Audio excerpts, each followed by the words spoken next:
Hello friends, मैं सोनम जैन। आप सभी देख रहे हैं एच जे सोनम चैनल पर आप सभी का स्वागत है।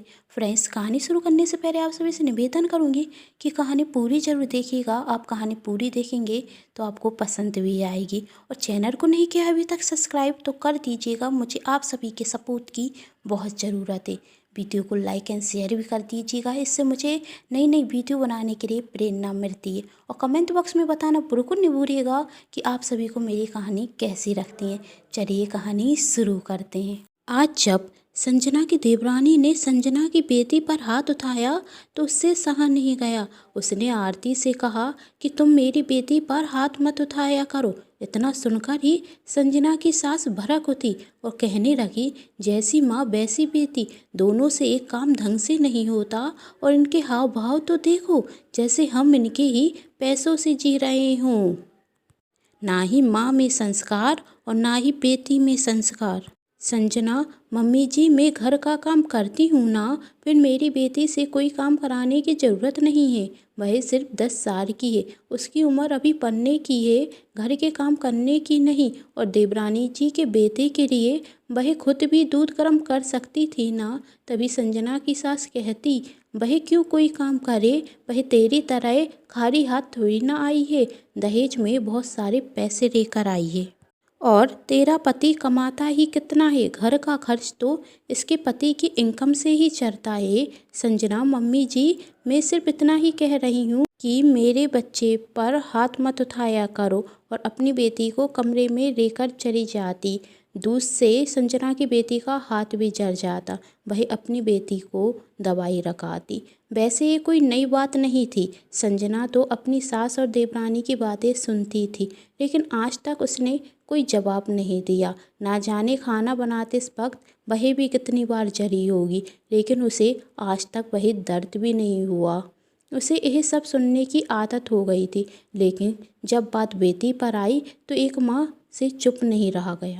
संजना का पति एक दुकान पर काम करता था और उसका देवर एक बहुत बड़ी कंपनी में एक अच्छी नौकरी करता था, जिससे उसकी सैलरी भी अच्छी थी।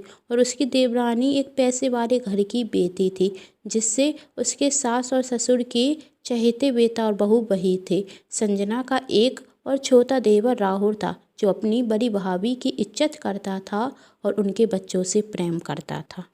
संजना का पति संजना से, मैंने तुमसे कितनी बार कहा है चलो हम यह घर छोड़कर चलते हैं, लेकिन तुम ही कहती थी अपना घर छोड़कर कौन जाता है। लेकिन अब बहुत हो गया। पहले तो भेदभाव हम दोनों से होता था, अब तो हमारे बच्चों से भी होने लगा है। एक बार राहुल की शादी नंदिनी से हो जाए तो हम यह घर छोड़कर चले जाएंगे। हाँ मुकेश, जितना नहीं पर इतना तो कमा ही लेता हूँ कि अपनी बीवी और बच्चों का ख्याल रख सकूँ। राहुल और नंदिनी की शादी हो जाती। नंदिनी स्वभाव से बहुत अच्छी थी, इसलिए वह घर के हर काम में संजना की मदद करती। यह सब संजना की सास और आरती को पसंद नहीं आता। वह नंदिनी से कहती कि तुम क्यों घर के काम करती हो, बड़ी भाभी सब कर लेगी, तुम्हें यह सब काम करने की ज़रूरत नहीं है। लेकिन नंदिनी अपने तीखे जवाब से उन दोनों का मुंह बंद कर देती। आरती मन ही मन सोचती, देवरानी जी आपको मुझसे दुश्मनी बहुत महंगी पड़ेगी, देखना अब मैं क्या करती हूँ। नंदिनी एक दिन संजना से कहती कि भाभी आज हम दोनों और बच्चे फिल्म देखने चलते हैं। आज तो घर पर भी कोई नहीं है, जब तक घर वाले आएंगे हम दोनों फिल्म देखकर आ चुके होंगे। देखो ना बच्चों का भी घूमने का कितना मन है। संजना, क्यों तुम मेरी वजह से मम्मी जी और आरती से लड़ाई लेती हो। तुम और राहुल चले जाओ, मैं यदि तुम्हारे साथ जाऊंगी तो मम्मी जी को पसंद नहीं आएगा। नंदिनी, मैंने कह दिया हम दोनों और बच्चे फिल्म देखने जा रहे हैं। नंदिनी, संजना और बच्चे फिल्म देखने जाते। नंदिनी और संजना के आने के पहले ही आरती और उसकी सास घर पर आ जाती।